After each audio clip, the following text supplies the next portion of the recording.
Okay, so the video is running.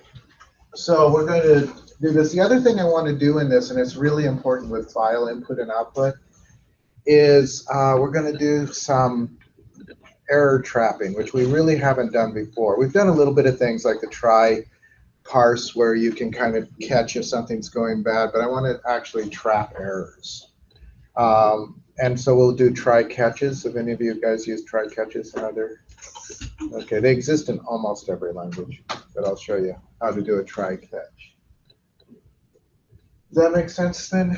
Just as that's the assignment. This is complicated enough. It's not super complicated, but the concept is complicated enough that I figured it would be better just to go over it, and then we can do the, as I said, that'll leave one assignment and some time to catch up if you need.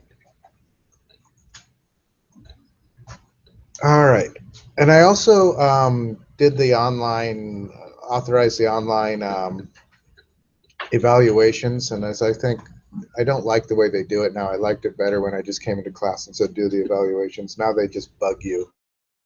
They just keep emailing you, please do this, please do this, which you can ignore, and basically I don't get a lot of feedback. Whereas when I did it in class, I got fairly good feedback. So I'm always interested in any kind of opinions you have, either things that I did well or things I did badly, or any ideas you have. The things where you just mark the bubbles don't matter that much to me. But any comments you have would be useful. And you can always just tell me too, if you want. All right, so let's start. Okay. And I have Visual Studio here. I will zoom some. I know I need to find better ways to zoom, but just for this part, we're going to do File, New, Project. And what we'll do is, again, just like last time, mine comes up on a WPF, so we'll do that. And what do we want to call this?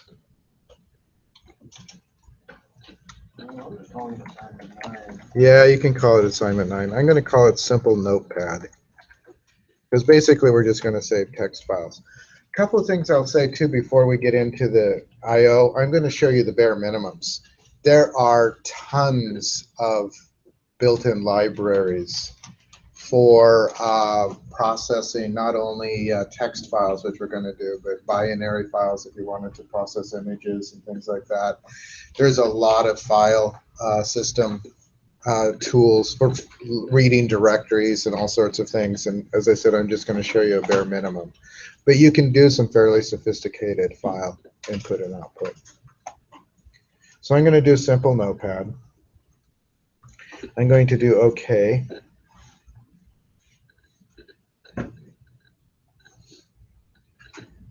This was a WPF application. It's a WPF, yeah.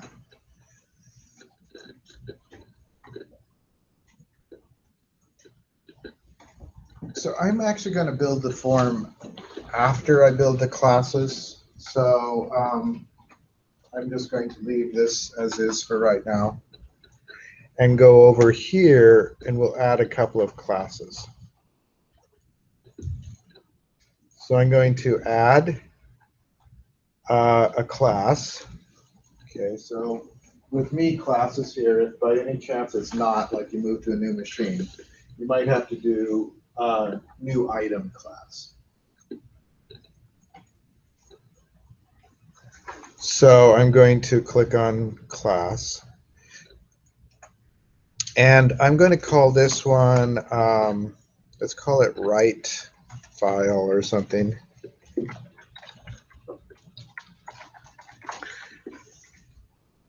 Just wondering if I want to name it something different, but I'll leave it at that. And I might zoom down because I've got fairly large fonts here. Okay, so we're going to just do the bare minimum, as I said. Now, one of the things that we have to do is we have to add a new library.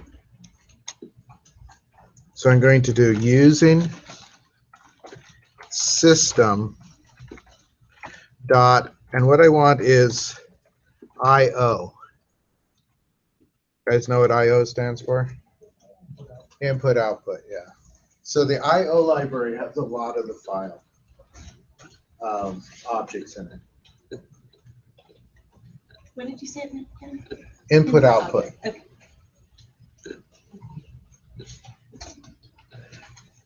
Not that we need to do this. If I do this, well, it doesn't show me. It shows me some other sub-libraries like compression, isolated storage, memory map files, packaging.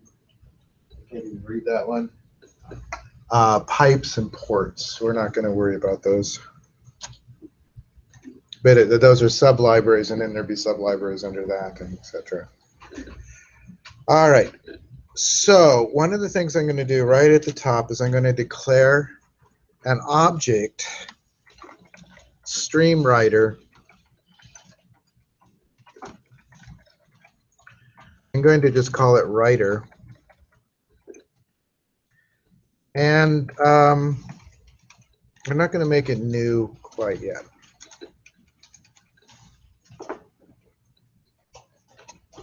I'm also going to do and we can make these, it should be private.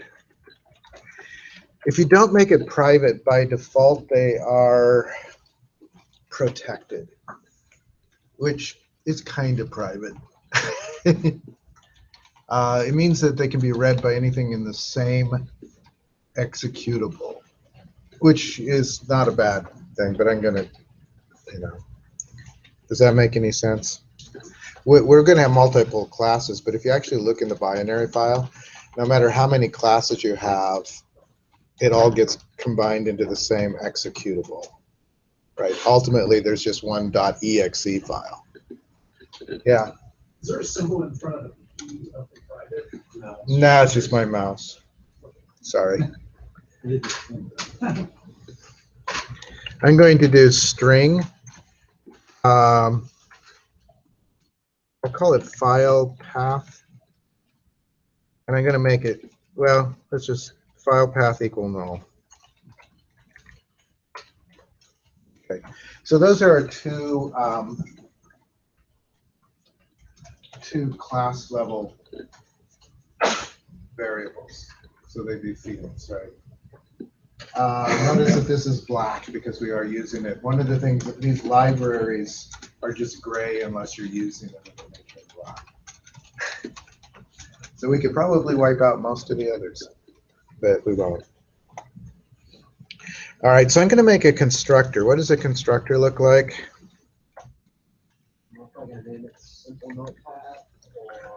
It actually has to be named write file. It has to be named the same as the class.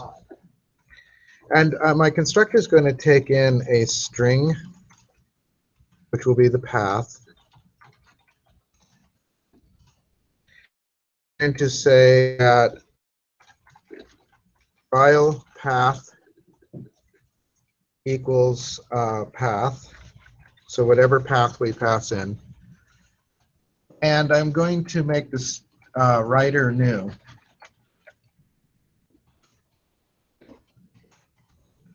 StreamWriter. And when you do this, it requires a couple of arguments. One of the requirements that it requires is the path, and the other thing that it requires is well, you can do encoding. We're not going to do that. Encoding would be like if you want it to be UTF-8, Unicode or whatever. But one of the things that you can do is just true or false. I think I'm going to do true for right now.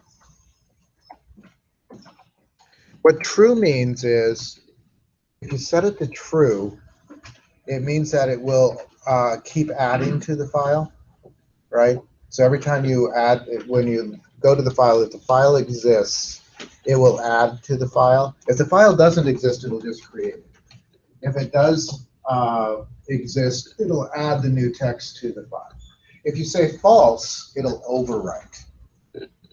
So it's up to you which one makes sense. And actually, if we were writing a really robust class, we would probably want the user to be able to set that flag, override or add to. And that's something I'll leave for you, but it would be pretty easy to change that so that the user could put in some input. One thing I don't know that I've mentioned about classes is that I try to avoid any direct, like any console write line or anything like that in the classes, other than the ones that are directly related to the form. These should be display agnostic. Does that make sense?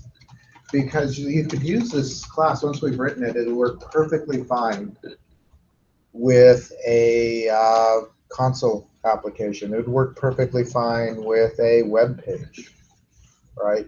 The class, as long as it doesn't have any direct display information, it'll work anywhere you plug it in. So I don't put any direct display in. Does that make sense? So the next thing we need to do, and there's really not a lot that we need to do in this. As I said, I'm keeping it bare minimum, simple. I'm going to make a public void. We'll say, what do we want to call it? Call it add text. Text.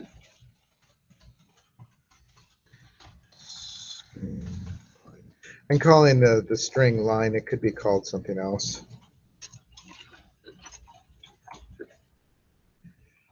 I'm going to say writer dot write,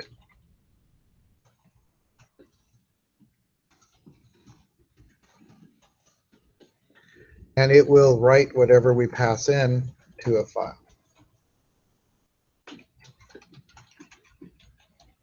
This is, as I said, it's bare minimum. It's very simple at its root. You can do complicated things with it, and probably should to some extent.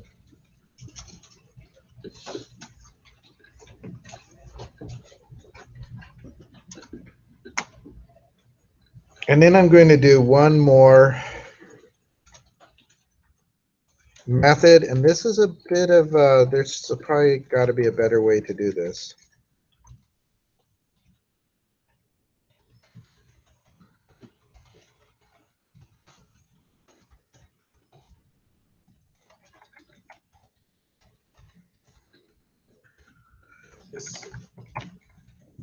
Text constructor. No. The only constructor is write file. The constructor always has exactly the same name as the class. So the class is named write file. This is named write file. The other sign of a constructor is it has no return type. Now, because we've said that it has one constructor here, you cannot open it with empty parentheses. You have to pass it the file. There's no open constructor. There's no empty constructor. You could make an empty constructor, particularly if you wanted them to assign more values. If you wanted to make this a little bit more flexible, but I'm going to leave it kind of as is. This is our whole write class. And I'm pretty sure that will work just fine. Now, one of the things that I think is a little bit wonky about it is that we're going to have to manually call close file. If you do not call close file, if you do not close the file, you can't read it. When you try to read it, it'll say the file is in use. You have to actually close it before you can read it. Does that make sense? Do we want to do, here's a question. There's some different ways we could do that. We could do the read class now, and then we could create the form, or we can create the form and test this, and then come back and do the read class and then test that. Which way would you rather move? Create the form, then test this. Okay, so let's do the form.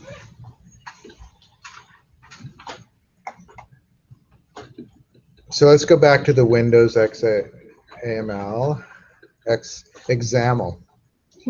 That's what they call it, XAML. Yeah. It's Microsoft. The thing with XML is that you can create your own vocabularies. Once they're created, you can create a schema that kind of codifies them, and then you can use the schema to generate code. Actually, this all turns into C# at the compiler level, right? But it's XML here. So I'm going to add a text block, not a text box, but a text block. Let me zoom on this because I need to go into the menus.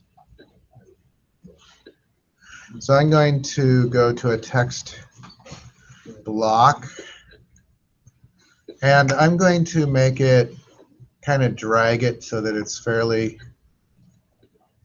big. It's kind of up to you how big you want it, but this is where we're going to enter our text, right?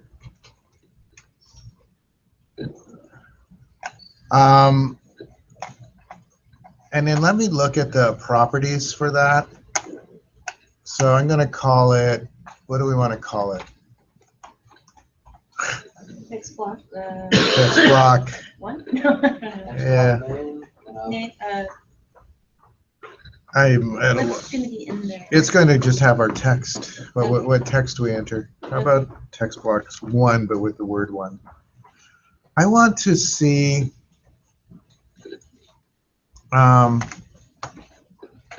text that gives you the fonts that can be in it. I want to make sure that it's multi-line.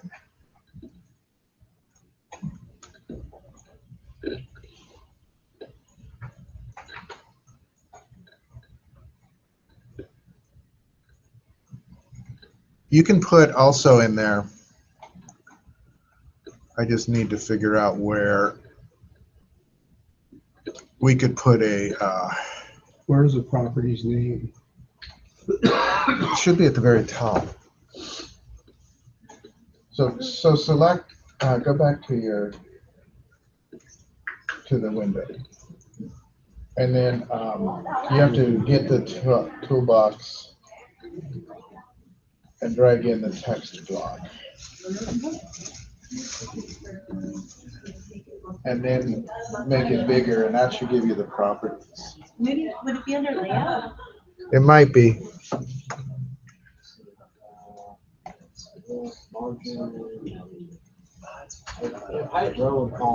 Right. So I think where it says row, is that row size?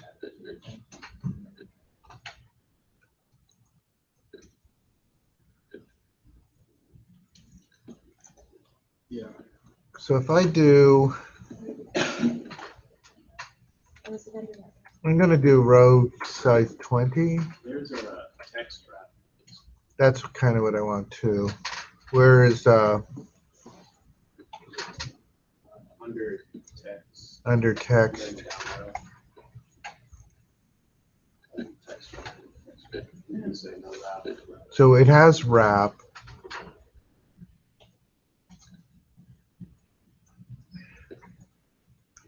Okay. I don't know if the rows, gives or sets a value that indicates the total number of rows that the child contact spans within a grid. I think that's just the size. Oh, under layout? Yeah. And I'm just looking, it's visible, the effect. I mean, there's a lot of properties here. Is the row, that's where you put 20 in your row? I did, but I'm not sure if that's meaningful.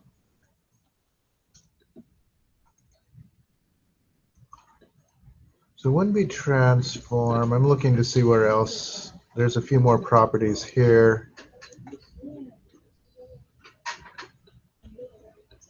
Minimum width, minimum height, scroll, vertical, visible. It already has a scroll bar. That's kind of what one of the things I was looking for. I think it'll work. Again, we're not trying to be super sophisticated. One of the things to know, everything that we set here will show up down here. Like there's text block 1, and it has all these different properties that have been added. You can add other properties there, and you can also do all of the properties in C# if you want. You can declare the object and declare them all in C#. There's multiple ways to do that. So what we need next is just a text box, not a text block, but just a text box. This will be for the path. So I'm going to expand it a little bit. Oh, no. We might make this prettier after the fact. Oh, that happened to me before. And I'm going to name this text box path. I'm not going to do anything else for that. I wonder why that happened. So text workflow.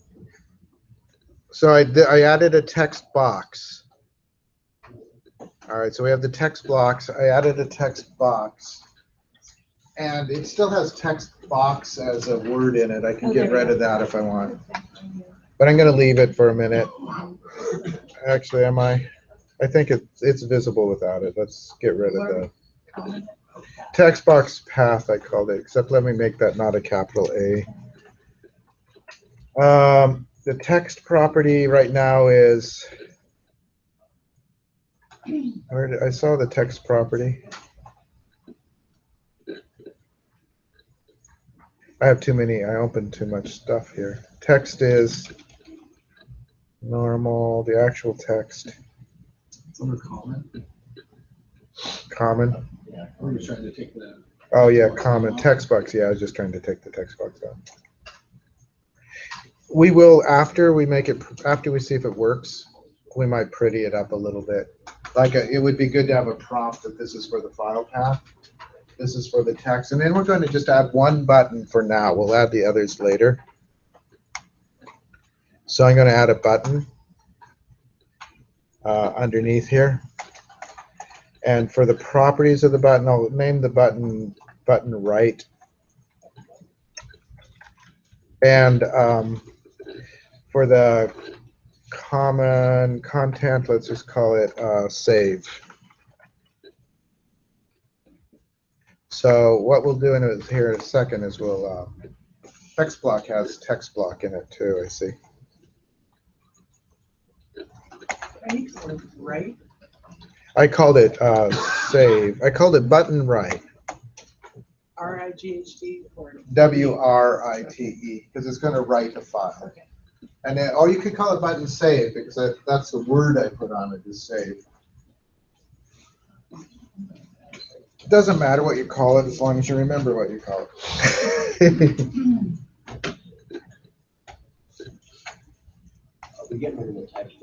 I did get rid of the text in there. It's not crucial, but I did. So basically what we have right now is a text block, a text box, and a save button.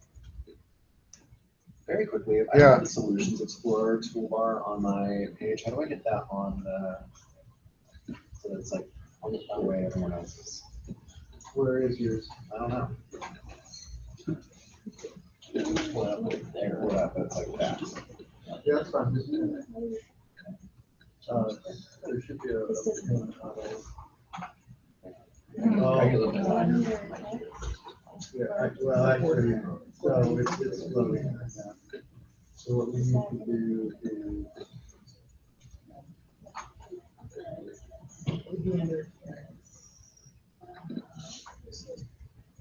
And I mean, this little guy's here, right? Or should that pop up right on? Oh, that's your, Select something over here. that's your property. Where was the property? Well, let's do right there.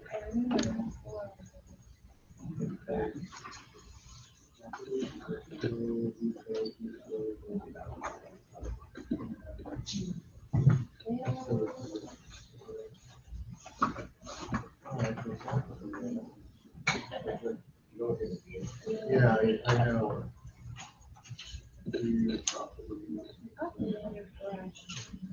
All right, so let's,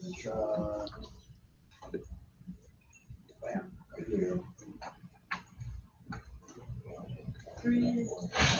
So the floating thing where you float menus, is really wonderful when you have multiple screens. It's sometimes annoying in this environment. Yeah.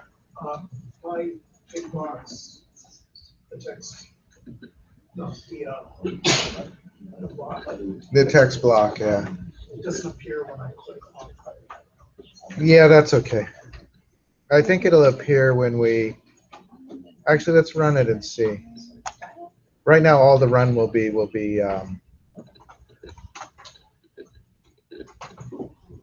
it doesn't appear, does it? Why does it not appear?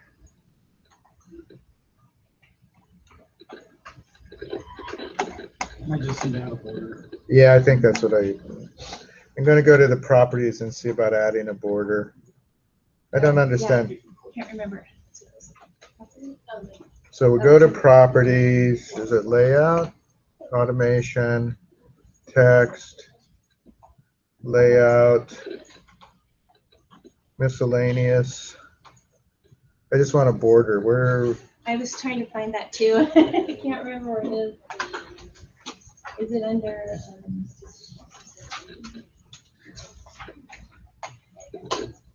Might be under brush. Well, I doubt it. That's where I thought it would be. But then brush, no brush. I can make it all black. Solid. Well, you're right. You can change the color. Is that- I know there's a border here somewhere. Sometimes this is easier. So we got the text block.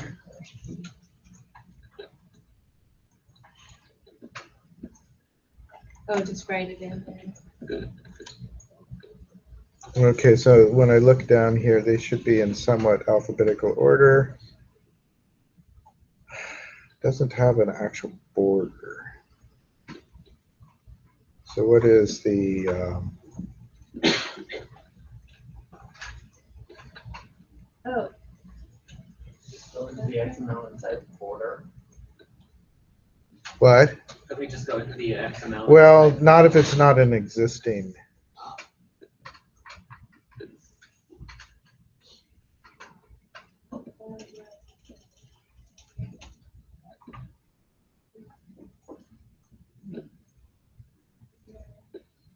oh, border thickness. It's under appearance. And then maybe, So, but it doesn't have the color. well, I don't, yeah. Yeah. Well, here's border brush, and it has no brush. So let's,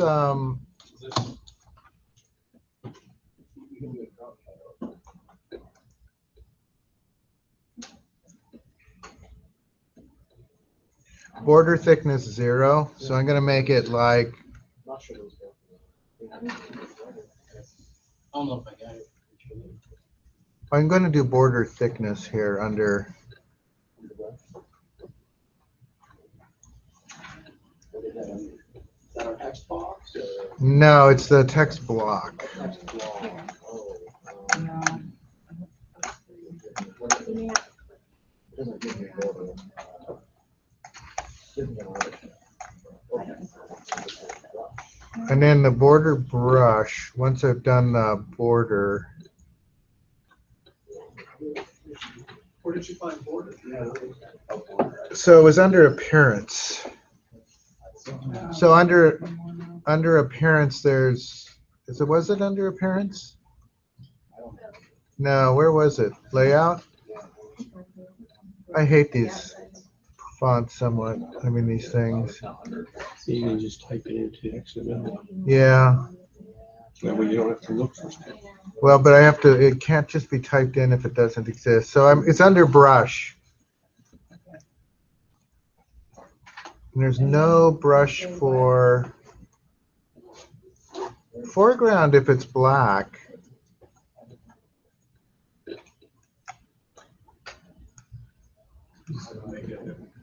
Slightly off white.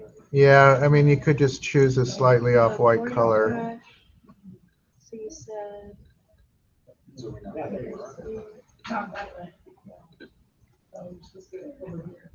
That's what we're trying to do. To click. somewhere on this. I don't have a folder.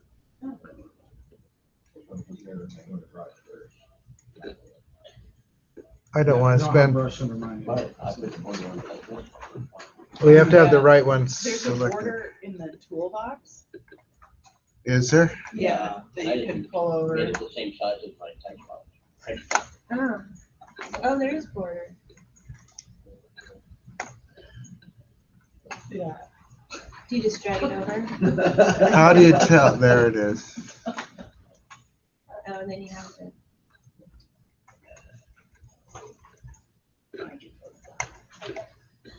I don't know. What have I got if I do that? It's not entirely there. No. Interesting. If you go outside the bounds of the text box, it won't show up, so you have to match it up exactly.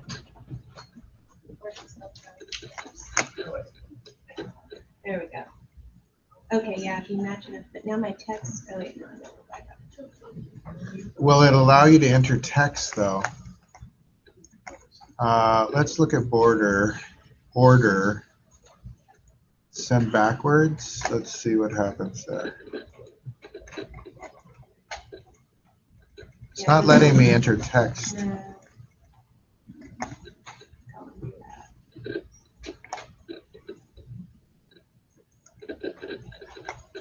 I wonder what happens.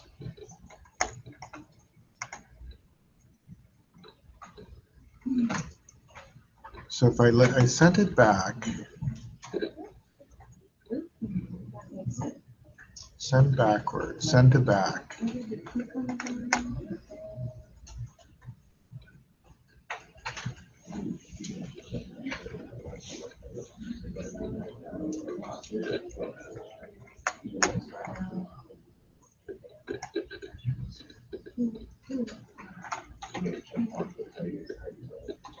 I want to be able to enter text there.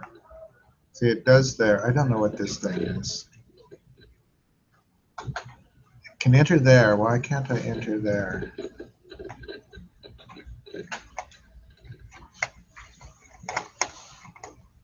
I don't want to spend forever just doing the design here.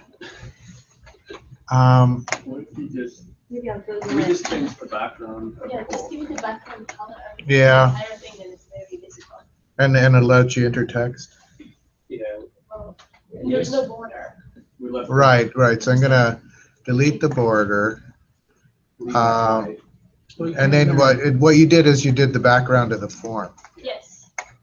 Because background, If you hit, Uh, the next square over. Yeah, the next, no. that one, oh, down here, yes. solid color brush or gradient. Oops. Oh, the far right one? Yeah. Oh, You still can't enter text though when without the border. I wonder though, see, I'm wondering if, well, that adds the color inside. Oh, wait, There's a couple.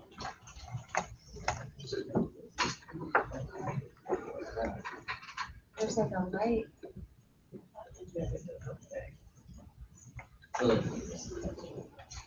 No.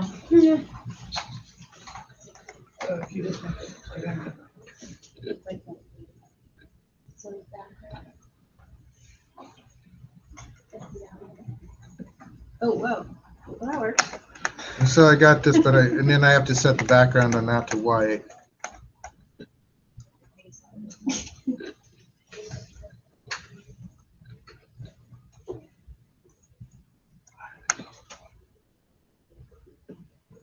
Doesn't really have a background.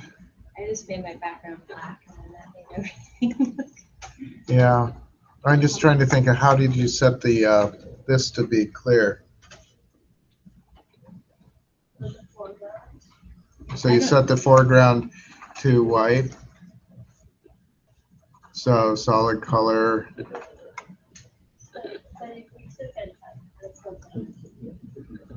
It's not the solution. Is it because it's a visual solution, but it does not solve the problem that we cannot enter text. Yeah, what I'm wondering if So red, green, blue is black.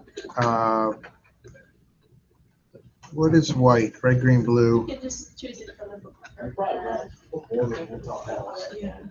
They did all Do you think it's maybe just the text, that it's a text block and not a text Yeah, well, the text, box? Because even without the border, I wouldn't ran it, and I still can't enter text. them. right, well, I'm wondering if there's a But It's yeah, a setting. so I think it's. cursor. Okay. I think we need to choose a cursor. So I think it's supposed to be something more than that. Oh, yeah, I see what you're saying. Which is west? Scroll east. I just did that. I just clicked on. All right, so I'm gonna run this again, although, no, so this cursor doesn't work either. You know what? Rather than fight with this so much, let's delete this and put in just a text box.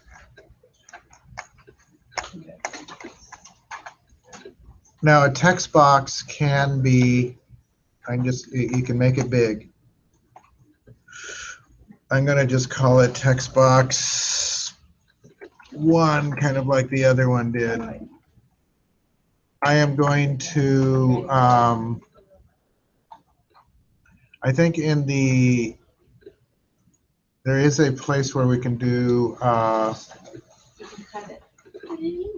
rows. I think this one has a multi-line value. Text wrapping is wrap.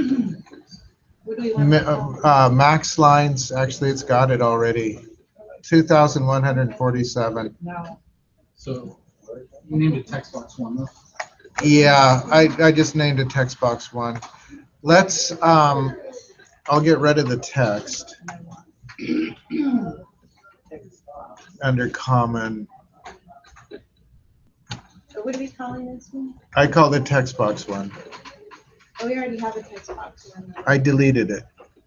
Oh, right, you did you, Oh, I deleted, yeah, I deleted the block. the block, this yeah, is a okay. text box. Okay, we're good. Let me just see how this works. And then we can do the code, because I just don't want to fight with the text block that much. So this is a text. Press enter. Enter does nothing. But it seems to allow multiple lines. It doesn't allow the enter key, which is interesting.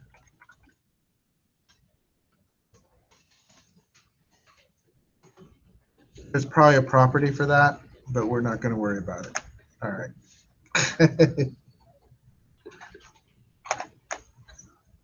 I haven't done these much, as you can probably tell recently. Almost all the stuff I do is web pages. And that's actually the way the world is going. Even Microsoft knows that. Applications are mostly web-based. Something that says accepts returns. That would probably be it, yes. That's under text.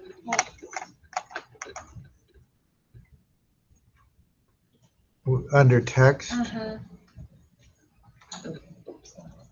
Oh, okay. I see. Is it under comment where, oh, you know what, I don't have You it. can click out. Yeah, I have to select it. And then Just close the appearance. Text, I'm doing all that. No, close the appearance. Like minimize it down until you're. I was trying to close that. Oh, so where's, oh, appearance, I see what you're saying. Oh, I thought, yeah. It's under under text. It's one of the main ones. So it's still down below. You have all these open. Oh, there it is. Yeah, And then Accepts see return, yeah, okay. that might work. Okay, so what happened, I'm gonna run it now and just test that. The one thing to learn from this, I guess, is it's not a bad idea to keep testing things, and my font is fairly large, but that's because I'm zoomed. Yeah, so now it accepts return, thank you. Smart kids there, people. Oh, under It's under properties, under text. So I have to kill this. Oh, except. Yeah, accept return. So you select that. And under text, there's a thing that says accept return. The other thing is if you wanted tabs, you could do accept a tab. So I think that's good enough for testing the file, which was the main point. One other thing that I want to do before I test the file, I'm going to go to the file folder, and I'm going to double click local disk C, and I'm going to create a new folder called temp. The reason I just want to not have to write a long path to save my document. So I'm just creating a temp folder on C drive. It won't let you save directly to C, right? You can't save to root, but you can put a folder on root like temp, so that when we do a file name, it can be just C:temp / whatever we want to name our file. Does that make sense? It's just to save us from writing a long path. So we can just go C10 instead of Yeah. C user. Right, so if you did, otherwise you'd have to do C:/ user / and go to the desktop or the.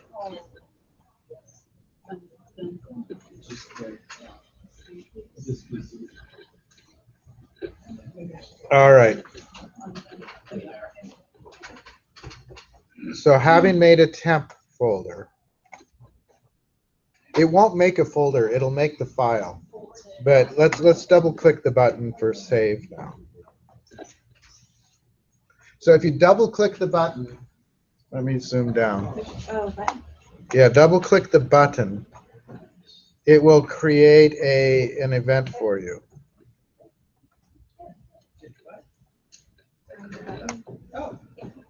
A lot of you found out when you did your form last time, if you just type this line, it does nothing. Gotta double click it. You either need to double click it, or you need to manually, let's go back to the example real quickly. In the button, at the very end, there's a button _click. Right, so you click equals button right _click. That has to be there. And it needs to match it here. If it isn't in both places, it does nothing. Right, it just, this is, yeah, if you double click the button, it'll give you that event. Now you can do it manually, you can write it in both, but you have to write it in both places. In the XML or the XAML, when it's compiled, it creates the event handler. And this is the event. Does that make sense? It would be a long and complicated thing to talk, because you can write your own events, but that means you have to understand delegates and all sorts of things, and that's way beyond where we are. But just to know that there are pre-built events, and this is one of them. Typically on a button, you want to click. There are other events you can get that again have to be in both places, but you do have to write them in, like there's mouse over events and there's things like that. All right, so what we want to do in here is we will call our write file, and if it does show up, that's good.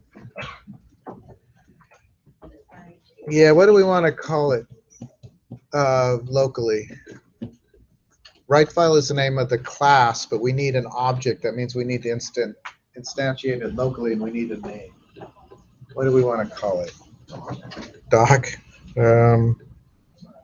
Document. Maybe.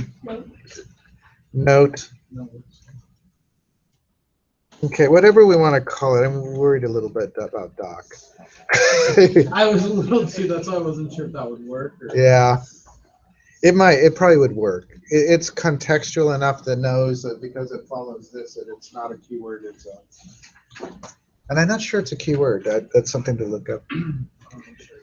So I'm going to make it equals new write file. And remember, write file requires, this is real tiny, but it requires the path. We could, the path is going to come from our text box, right? So you should validate your text box, but I'm just going to take it directly. It was text box 1, right? No, text box path. Dot text. Was it with a lowercase b? That's just a small one, right? Yeah. Here's this test. Is mine just test? No. Oh, I have test. Thank you.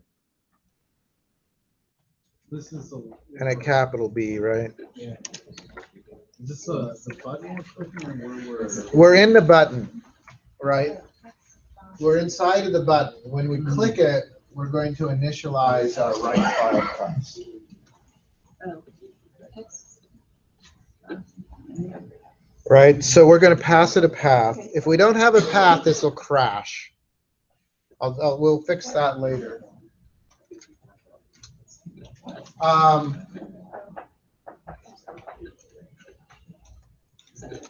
So one of the things you should do, let's do this part at least anyway. See, Yeah. sorry, on my new class window, it's telling me that write file is not a valid commit, like it's like not a valid code. So look at your class. Let's go back to your class. Put public in front of it. Okay. Which where? I might have some. Class. Oh, no, I have it. I called it Ray, RGT. Yeah, That's okay. that needs to be the same as, Well, I accidentally named the whole, well, that should be all right. So so I'm just staying consistent. Just stay Yeah. consistent, yeah. It's still not working.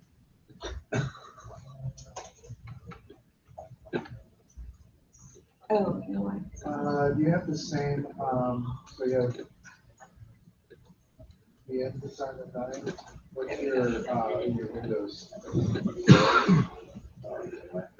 Those are the window, CSs. See, that's WPF. Oh, that's fine. Thank you. Now there's another place you have to change. Windows.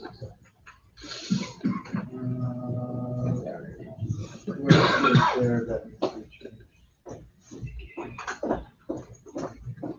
And hopefully that's all the places. Oh, test. Yeah. You know what, I think it'd be easy to get around. Oh, yeah.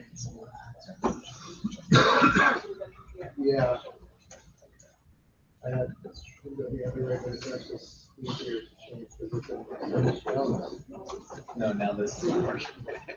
still not working. Well, now something else has popped up, the initialized component is like. Right, so we need to go to, I should have. Yeah. We need to go to the big, Sorry.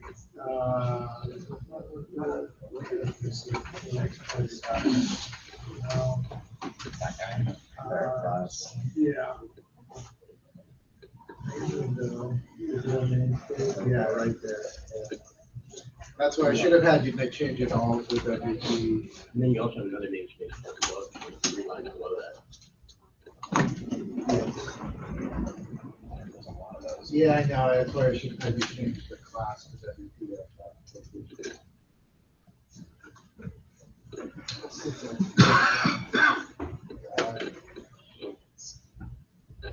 It's not like it's initialized component. Rebuild. Don't say.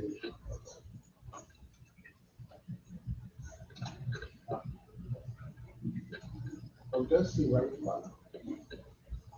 Yep. But it doesn't see the mutation. Put a semicolon there. Let's go to initialize. That was in.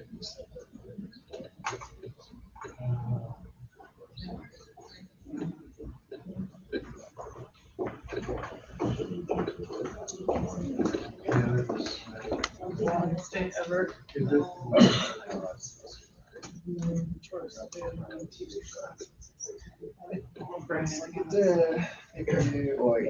through the ones that I want.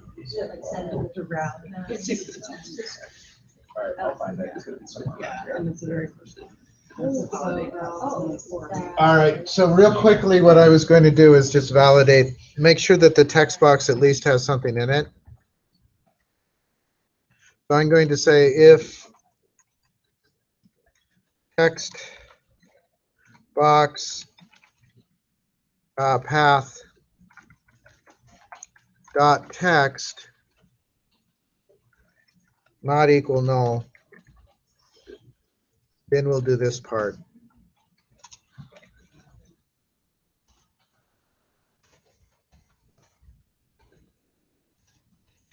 You should do some minimal validation, at least make sure there's something in the text box.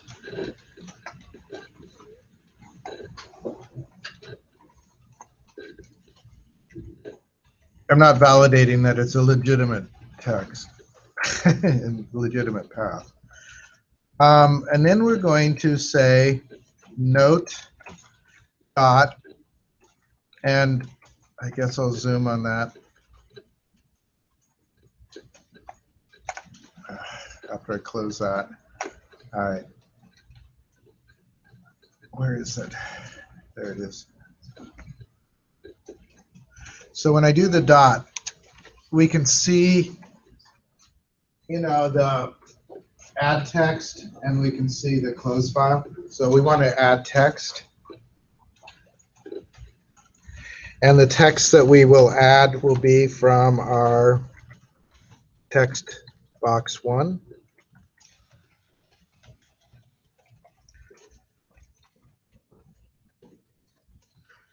And then we also need to, and again, this is a bit funky, but we need to close the file.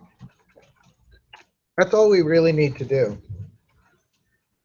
So basically what this is going to do is it'll check to make sure there's a path. So then we'll write the file and we'll pass it the path. We will add text using that add method, and then we will close the file. Although we could, if you wanted, well, I think this will work. I mean, you could do a separate command to close the file. Does that make sense? Let's run it and see if it works. So, and if it doesn't, you know, I'll come back here. I'm sure it'll work, actually. So let's just enter some text. This is a text file that has no real meaning or content. So it is based. I can't see that at all. All right, zoom more. I just ran it, yeah. So, and you certainly don't have to write what I wrote. Oh, okay. Then I'm going to do a file path. C://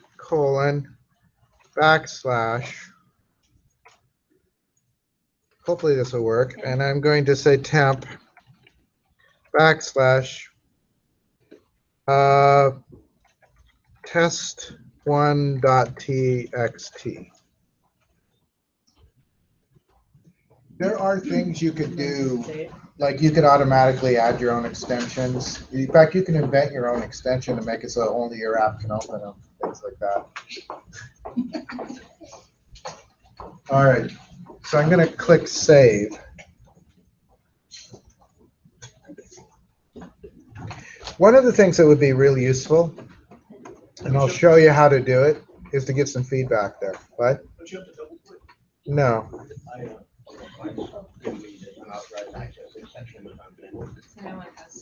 All right, I'll look in a minute. Ooh, I have a file now. Yeah, so let me go to my file folder. Temp. Notice I have a text1 text. If I open it, it'll open it into Notepad, and there is my text.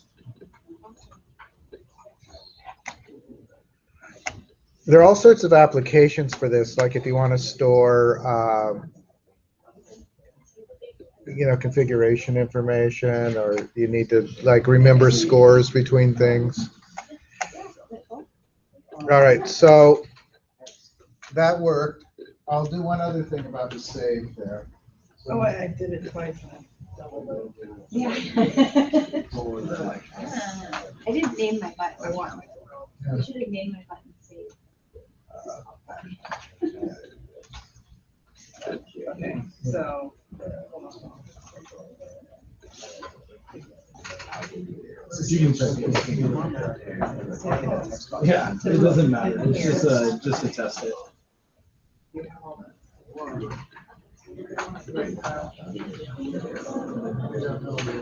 More files.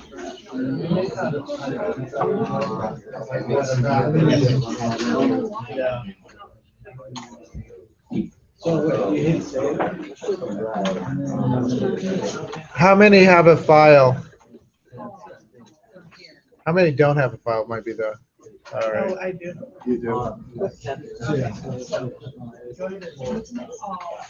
So it's working.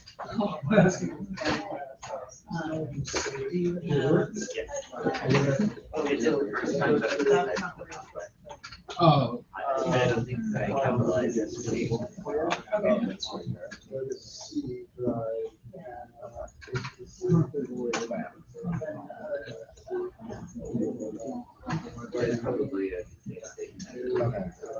So then, what I want to know is I want you to click on this box. Yes.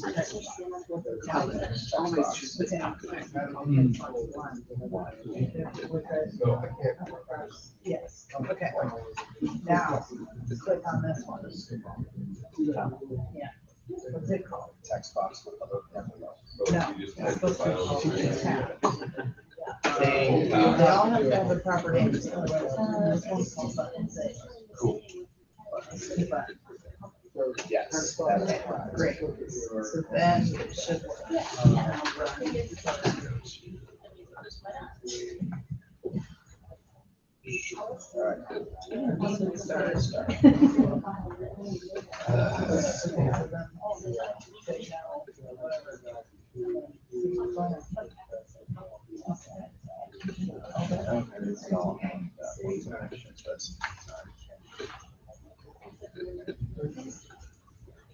All right. I'm going to add one more thing to the code here, just something to show you. So if it succeeds, I am going to do a message box.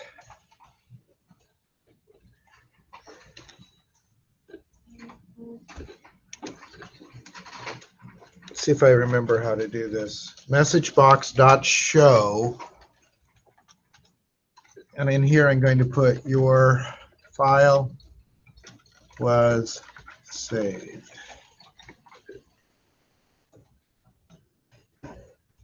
It's nice to have some feedback, and there's a built-in message box. Kind of like you have your JavaScript dialogue that you can do. This is a built-in message box. So it's just messagebox.show. And what I'll do is I just want to make sure. So let's do something. This is an additional text. I'm going to do the same one. See, what did I name it before? Text? Sam? Text one. Text one. Is that what I named it? One spelled out. Oh, text one. Did I do that? Okay. Dot txt. So when I save it, oh, you know why it failed? I didn't put temp. Oh, right. So I know how to fix that too, but that's. Oh, so this over here. Thank you. First, we'll test the message box. It doesn't matter what you type up here. I'll zoom it though. I have to do C.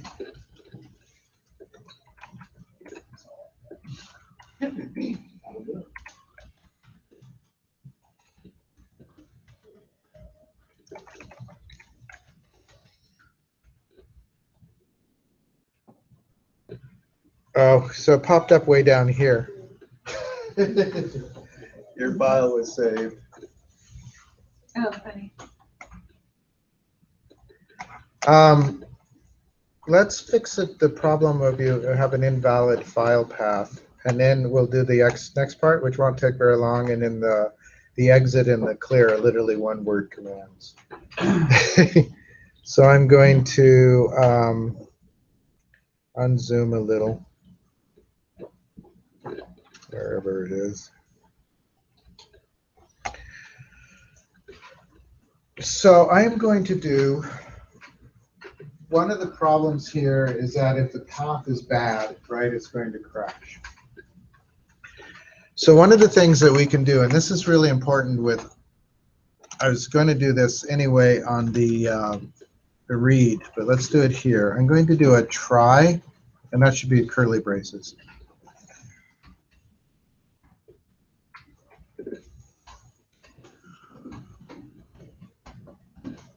Okay, anybody know what a try does?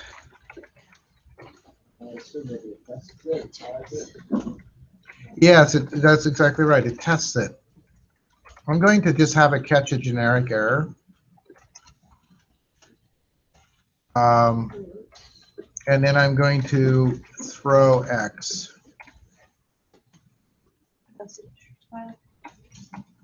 What?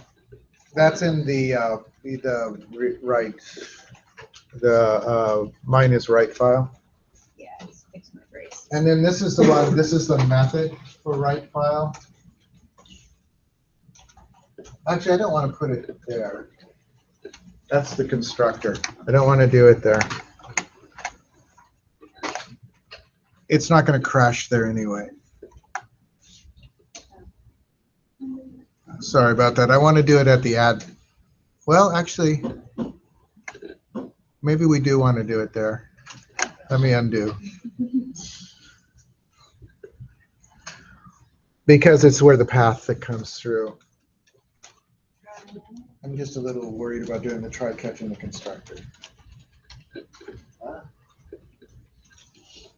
So throwing it means it's going to throw the error back to the calling program. Again, I really discourage doing displays. Like you could do a console write line to get the X good, but I'm throwing the exception back to the form.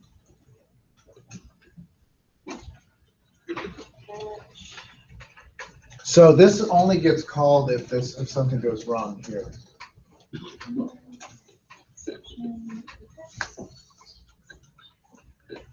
Exception is a built-in object. You can make your own, but there's a lot of pre-built ones. Exception is the generic, but there's other exceptions, like you could do file not found exception. There may be an invalid path exception. So let's do one more catch just to see. Because you can have multiple catches.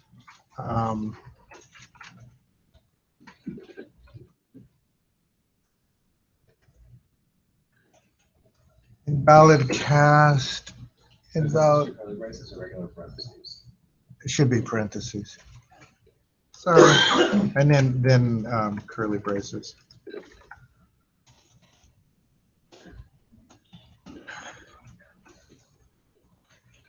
Does anybody remember what the error was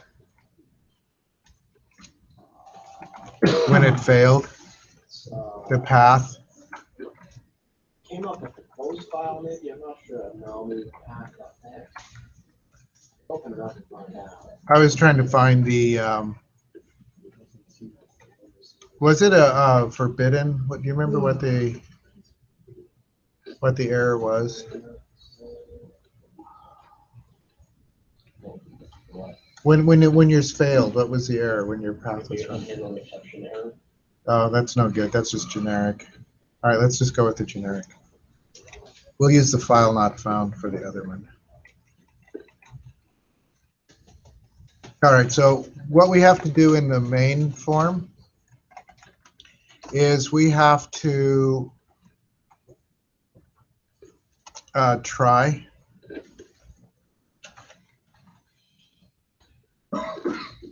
I'm going to put all of it in the try catch.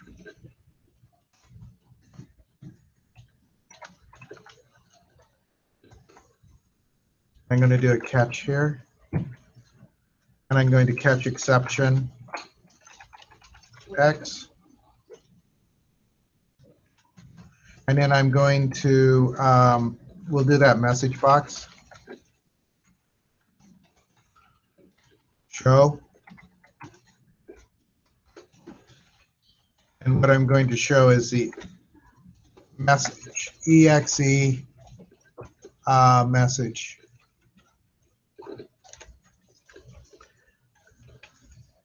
So we've added some error trapping here where we're doing the try and the catch. See if it works here in a second. I'll give you a second though. Okay. So we're throwing the error. So if there's, this will catch any error that happens in here, but it'll also, because it will have an error on the path, this is where the line will break if I put in an invalid path. And then it will throw it down to here, and it'll display the message that's contained in the error object.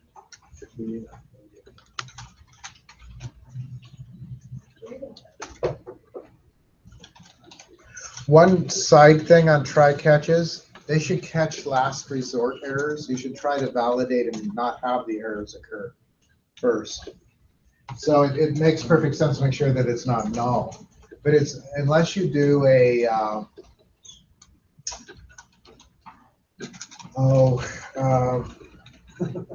what do you do when you match the pattern? There's a name for that. Brain gone. You ever done web page regular expressions? That work comes up with access to have SQL and it's denied. Yeah. So if I do this, let me zoom up a couple of times.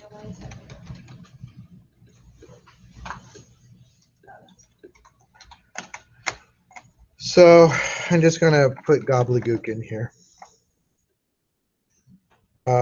I'm just going to do text. Actually, let's just do C colon.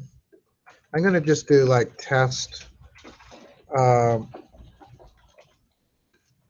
that directory doesn't exist. And when I save it, it pops up an error. Could not find the part of the path. Your error will vary depending on what goes wrong. I think if you try to write directly to C, it'll give you an error of not allowed. If you don't put anything there, it'll work just fine. It won't give you any error. It says access to C is Right. You can't write directly to C. Did we get rid of the try and catch on the right file? No, I left it there. Oh. So this is this receives in the write file. This catches the error that the path is invalid, and then it throws that error back to the form. And then in the form, it has a try catch that catches that error that's been thrown to it and puts it down here. And that error will occur right here, right? Because you're passing a path that isn't good. So it'll break on this line and fall down to here. If there's no errors, it just ignores the catch. Basically, if it gets through all the code up here and there's no errors, it'll just ignore any catch. Yeah. I'm going to change my cursor to a blinking box. Press insert. That clear it? Yes. All right, let's do the read file, which is simple. I mean, I've been giving you a little bit of extra. At the end of this, just upload whatever you got for the assignment. Right. I may not look at them too carefully because we did them together. There is a video for this, and I'll post code somewhere. All right, so let's do a new class. This is something you might want to play with a little bit. I mean, just because I think you could have fun with it. Again, my sense of fun may be a bit distorted, but I'm going to add a new class. I'm going to name this class read. The other one was write file, right? This one will be read file. And I'll add that. Okay, let me zoom down a bit. Okay, so in the, just like before, we need to add using system.io.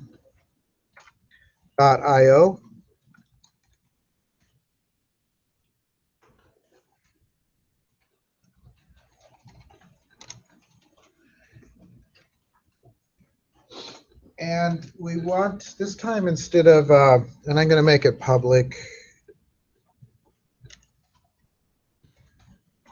Did I make it public last time? I think so. Okay. It worked. I just don't know if I made it public.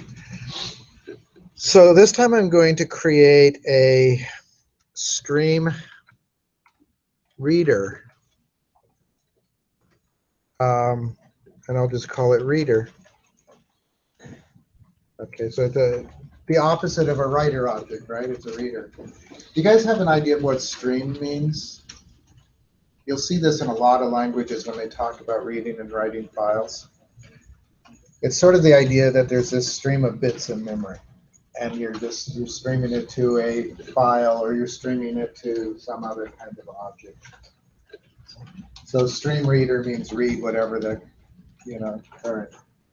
Take the file and convert it into bits to read it. Do I want path? I'm trying to remember.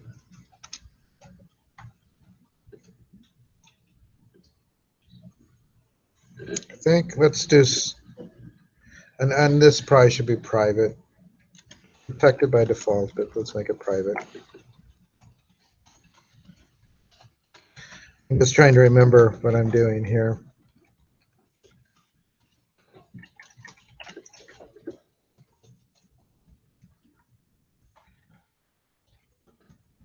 Why does that go that far in? What did I do? Let's make that lowercase p.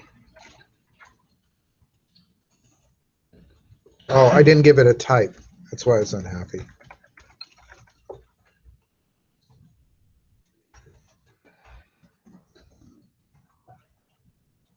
All right, so let's do,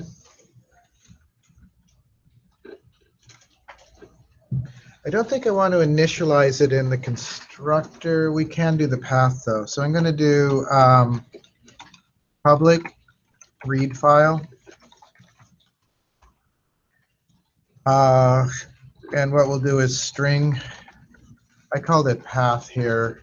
Let's call it file path like the other one just to be consistent. I know, don't you hate when I retype things? We'll call it path down here. And I will just say file path equals path.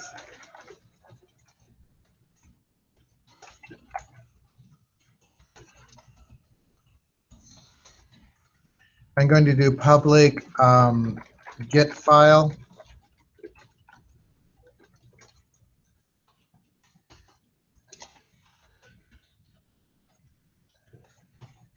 And I need to give it a type. It's going to return a string.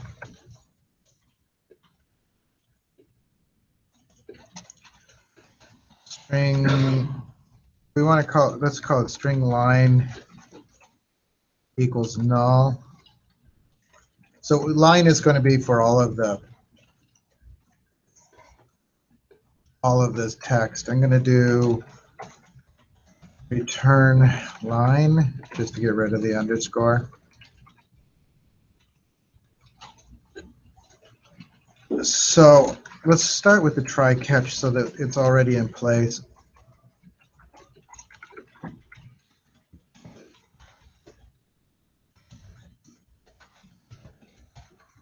I often come back and add the try catches later. And actually, when you get into debugging, more advanced debugging, sometimes you want to get rid of the try catches because you want to see where it breaks. And this will kind of hide that. All right. So inside of this try catch, we'll do the part where we read the file and return it, right? Let's see if I can remember this. So reader equals new stream reader. And then we'll put the file path in here.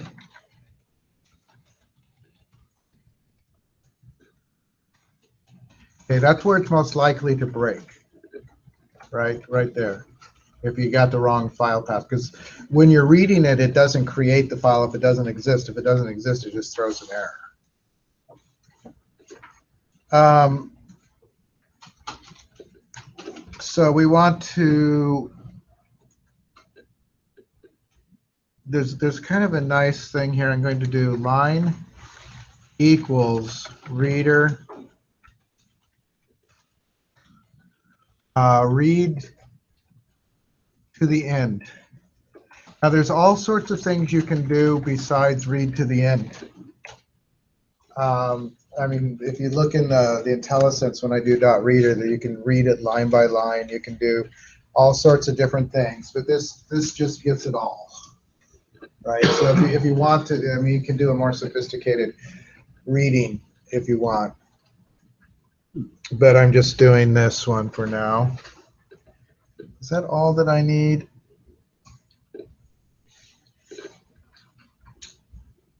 I think that's about it, except for the catch throw X. I'm going to try adding a second catch here. You can have multiple catches. And I'm going to file not found exception.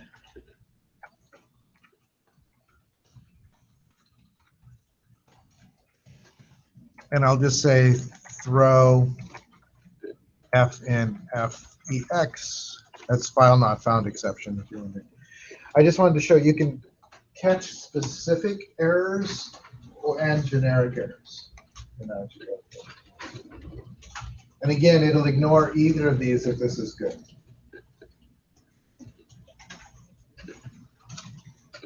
That's my whole class for the read the file. It's pretty simple.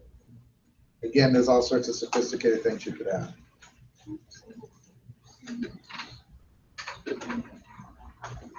So I initialize the path here. I didn't initialize the stream reader there because I wanted it in the try catch. So we'll get that when we call the get file. And then we'll do it. That should be all that we need to do. Yeah.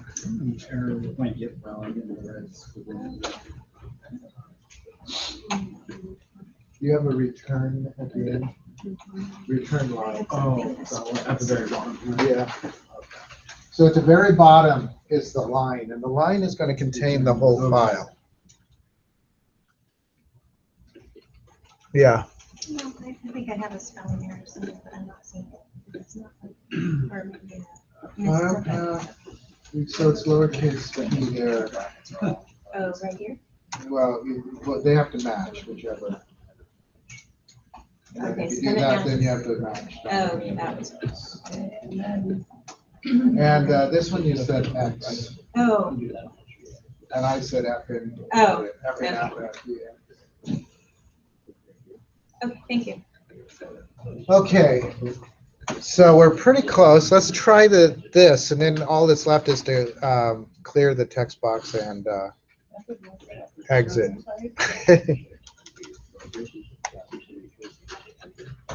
That's a return type.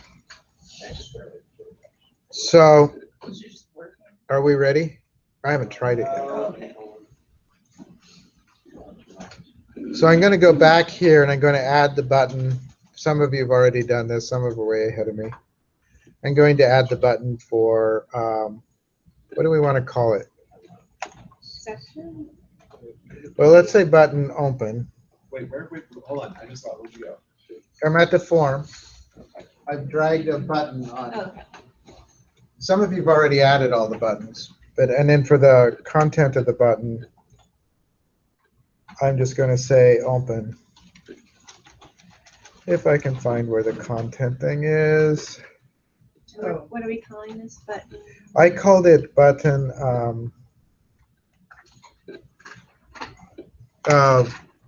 So let's see. I called it button open. And then your name. And then I'm going to name it. So I'm looking button open. Content, I'm just going to call it open. I can't find it in the stupid properties, so I'm going to do it down here. Content. When I do this on my own, I do it almost entirely in the XML and ignore the properties window, which is one reason I'm kind of lost over there. To me, it's just so much more efficient to do it in the XML, but that's a whole nother level of learning stuff. So.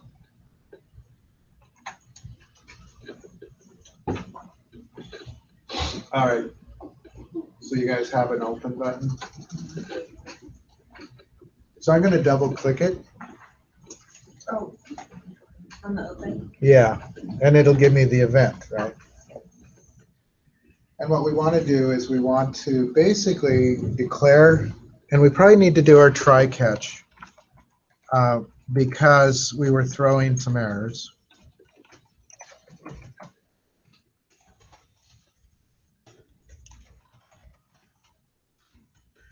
And here I'll just do a generic exception X. And it'll handle both kinds of exceptions because it is generic. So in here, I want to declare my read file. Where was the right file though? What? Where were you creating a new right file? That's right above it. So this is one button. This is another button. All right, so the right file note I made in the button click event. And this one I'm doing in a button open click event. So I'm going to do read file. We could call it doc, I guess, because it's going to be doc. Equals new read file. And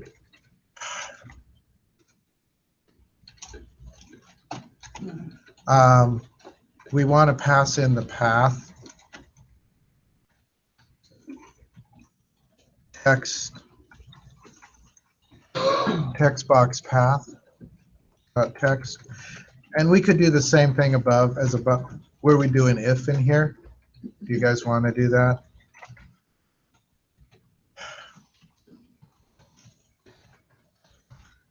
If text box path text not equal null.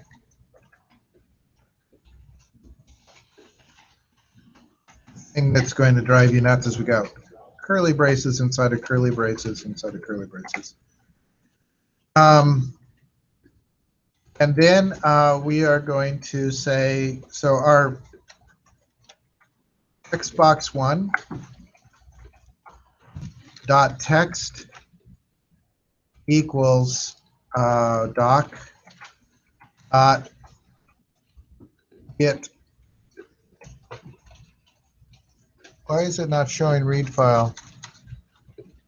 Did I not make that method public? Read file, get file. Why can't I not see get file?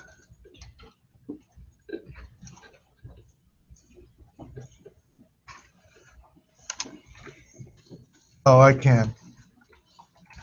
I can't see it because my eyes I need new glasses. Okay.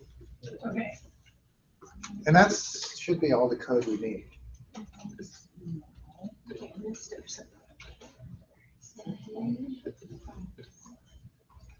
Except we need to catch our exception. So message box show.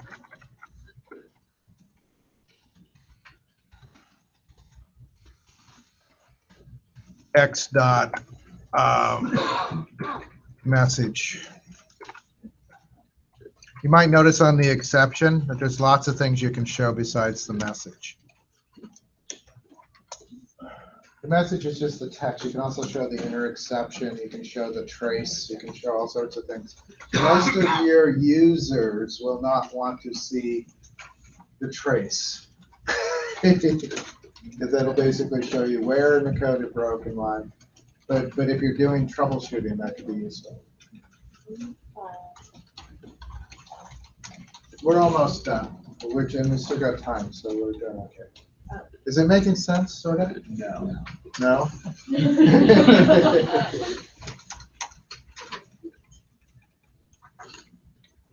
What parts don't make sense? The try catch or the read file? I think the try catch is what's really messing me up right now. I think it's just not fitting in there. So again, what we do is you try all this code. If there's any error, it'll show that. The point of the try catch is to keep the program from crashing. Right, so it won't crash. It'll just show you a message. So where does the if fit in? Like, I don't The understand. if is just to make sure that the text box isn't empty. One of the things about try catches is that they should be the error trapper of last resort. Right, so if everything else fails, then they catch whatever remaining error there is. Yeah, you have the same error. What is the error? It's the read file. It's not And then working. get, I have a get. So look at your read file. Okay, and then. Maybe it's a spell. Yeah, that looks okay. But do you have the same? Let's look at your. Do you have the same? Right. Let's go to your Windows example. Let's look at the tab. No, it's assignment using the same namespace. This says, not behind us. Are you missing a using directive or assembly chance? So where's your? Let's go down. This actually should be this one. All of the code should be the same. Oh, all Yeah, all of the stuff. they're all the captions. So, anyway, it doesn't matter though. Read file doc, read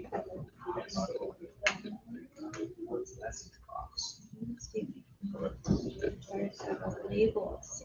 So somewhere.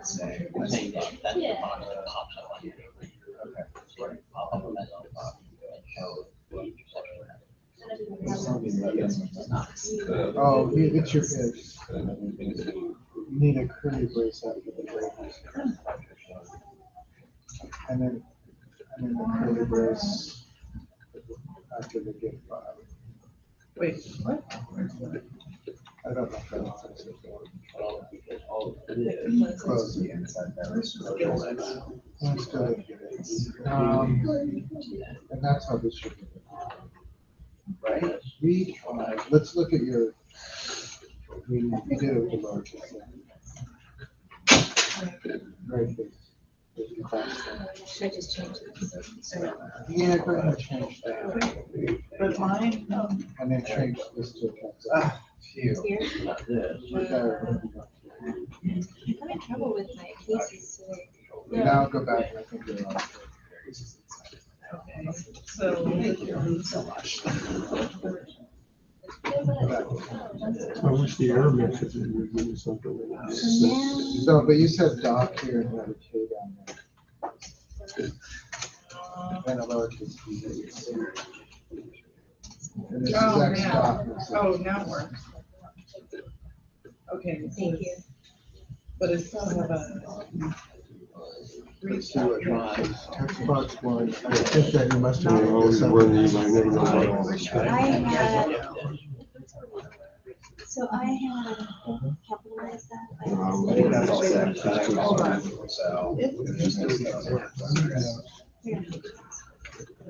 I was missing a code there.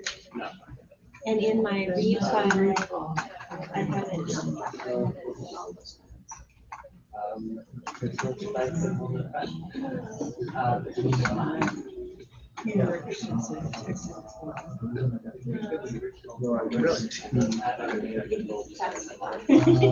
But why haven't I had this?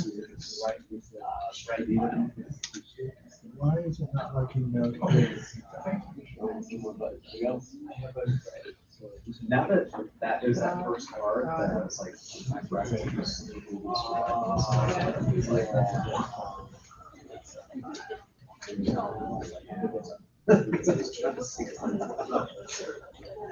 Okay. Oh, yeah, you don't need that. And that's where it was given an error about, because we're doing that up. Yeah. All right, let's see if we can read our file.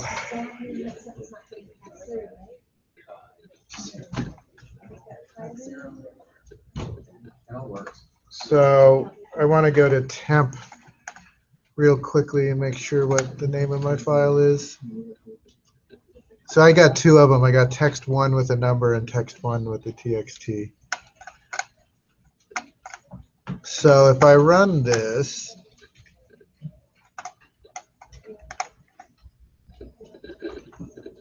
and let me zoom, double zoom. All right, so I am going to just, and as I said, this is a bit funky. It'd be nice to have like a search.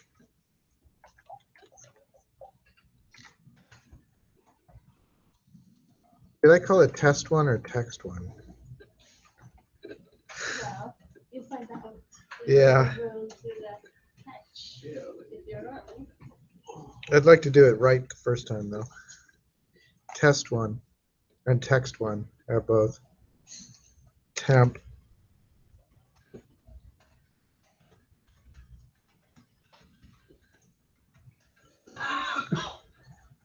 So to see it brought back that file.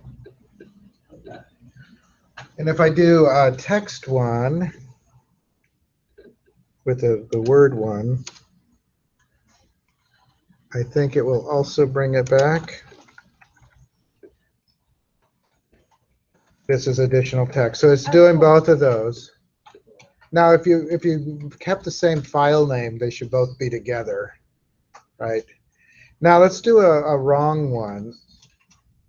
So I'll just say temp2 because that doesn't exist, and I'll do open, and it gives me the could not find a part of the path, so I get the error message. It's nicer to get an error message than it is to have the program crash, right?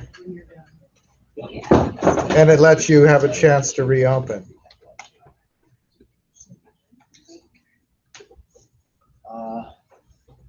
I think I'm missing something. I think it's open.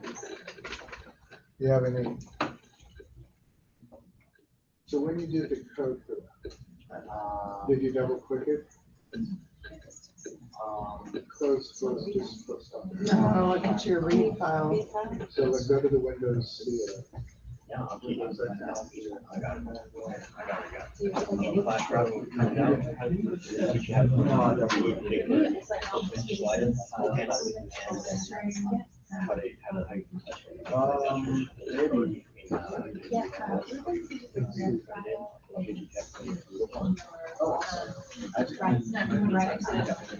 Yeah, but that should fill it in.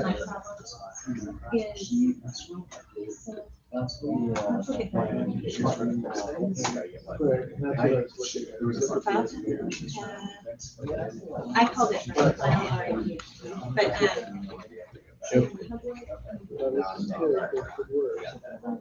just want to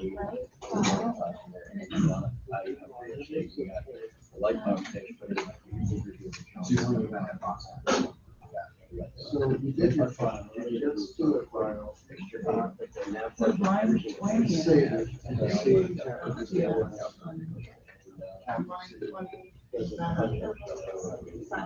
So get file is getting run.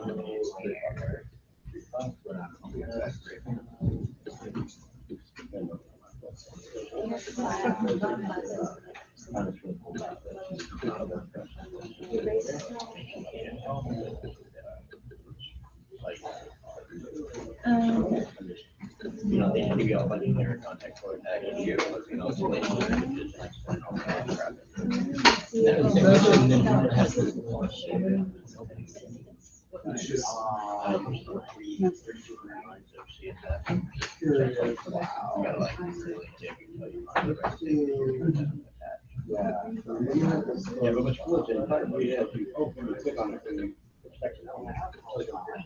CSS lines, whatever.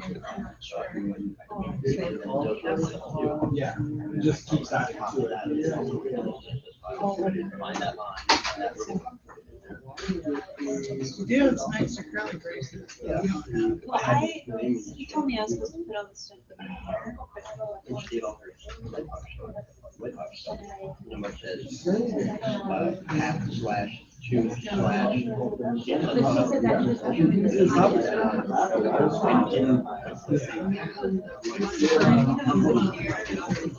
Exactly.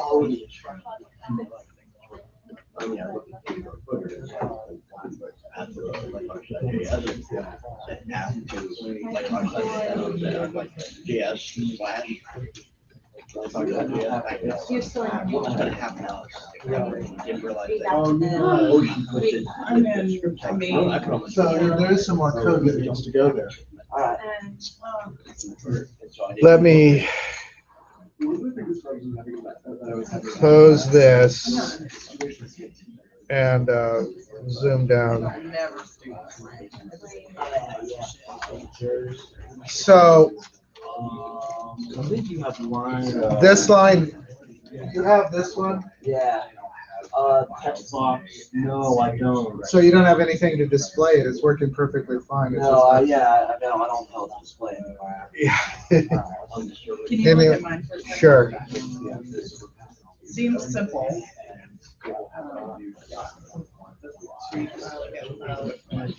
Oh, you know, yeah. So somewhere there's a read file. You need a return line. Oh, You need a return line. yeah, down here. Oh, okay. So yeah, so put below your catch. Because that line, maybe that's that line where it's got all the text through. Okay. And you weren't Yeah. returning that, so. Anyone else? And you just go- I have two little tiny things left to do, which is just to clear the text box. And then to exit. They don't involve writing classes or anything. You guys have actually stuck with me pretty well, and most of it seems to be working pretty well. So I'm going to add, let's add the clear button. So I'm just dragging a button over. I'm going to change the name of the button to button clear. And I'm going to, the content of the button, I'll just do clear. And again, I'm just doing them in the, down here because it's a whole lot easier than finding them in the property window.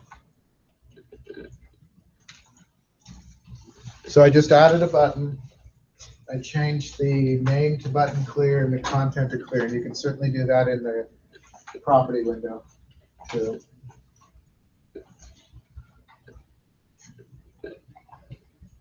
I'm going to double click the button.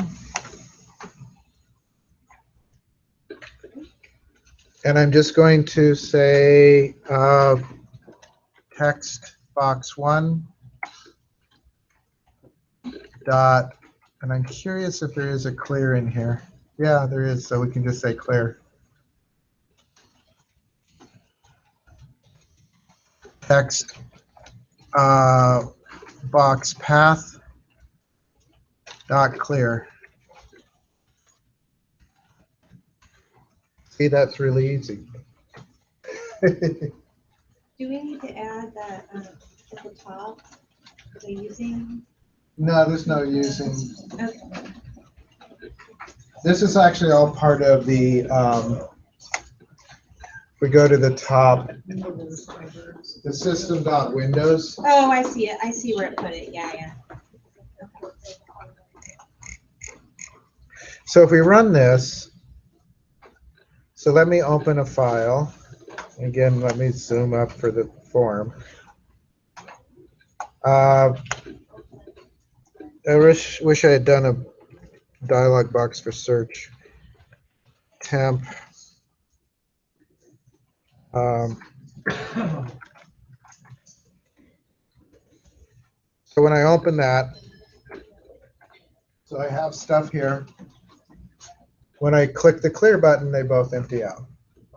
Oh, cool.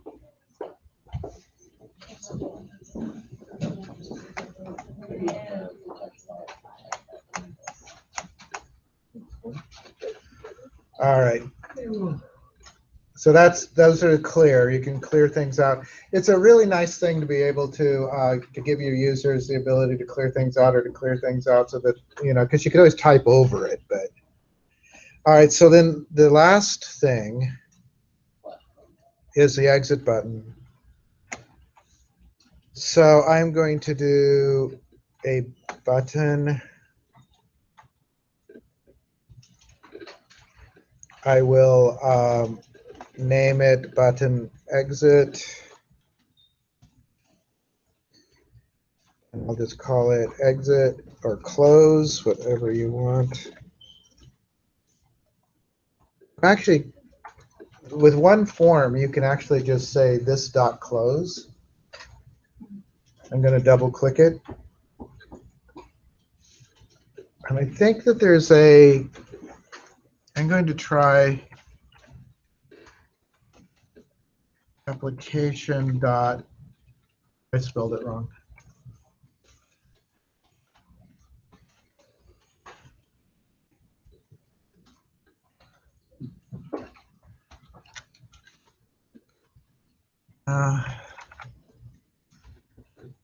So I may just do close. What? That sounds cool. Yeah.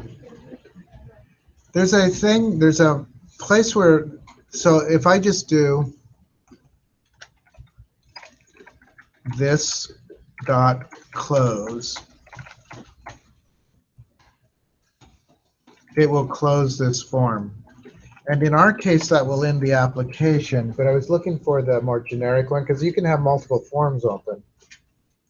And there's another one, I think it's related to the application one, which will close the all the forms. Is that just if you did just close itself?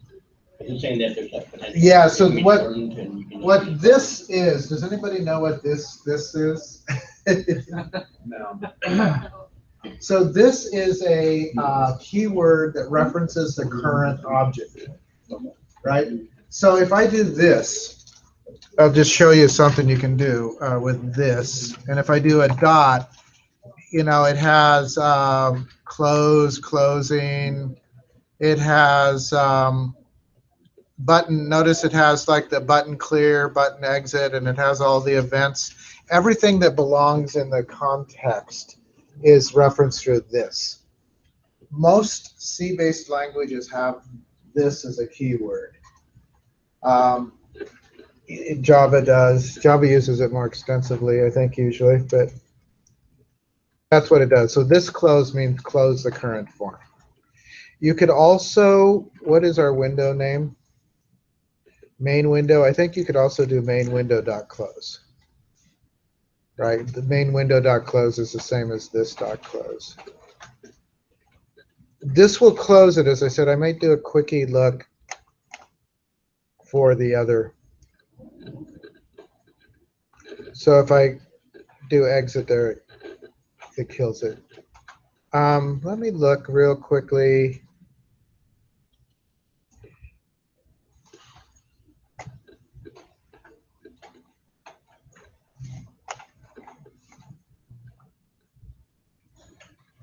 I just want to go to new tab. I want to use Google because I'd rather do their search.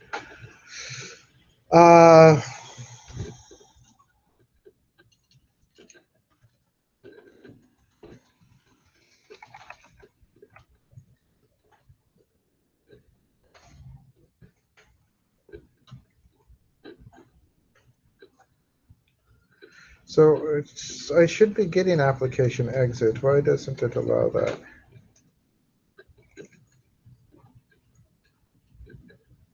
Oh, it's environment. This shut down.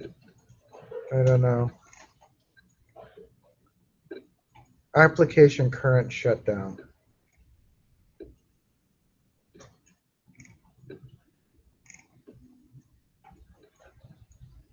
And 110 seems to be a code for that. That's different than it used to be. Environment exit.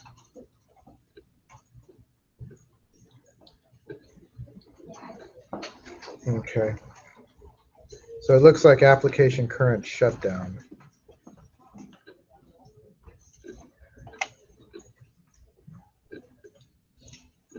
I don't want to close that necessarily. I don't think you have to put arguments in there.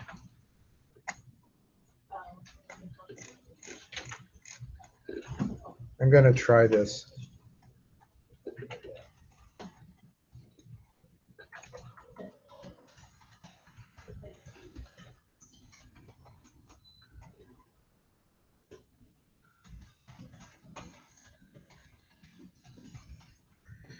I don't think you have to have any arguments in there, and I think that will shut it down too. Application.current.shutdown. I was looking for it directly off of. And this, the difference between this and this closes the form. This closes all open forms. So if you had a bunch of forms for whatever reason, it would close them all. Let's see if that actually works. Yeah, it closes it also. So let me unzoom. I can troubleshoot a little bit for you. What I would do, just as I said, upload what you've got as an assignment, and I will give you the credit for it. You want it in Git or GitHub? If you want to do it in GitHub, that's great. GitHub works really well. I'm going to post, should I post mine in GitHub? Yes. Okay. What I'll do is I'll, in the blog, give you the link and I'll post it in GitHub. And I'm going to stop the video. And what we'll do next time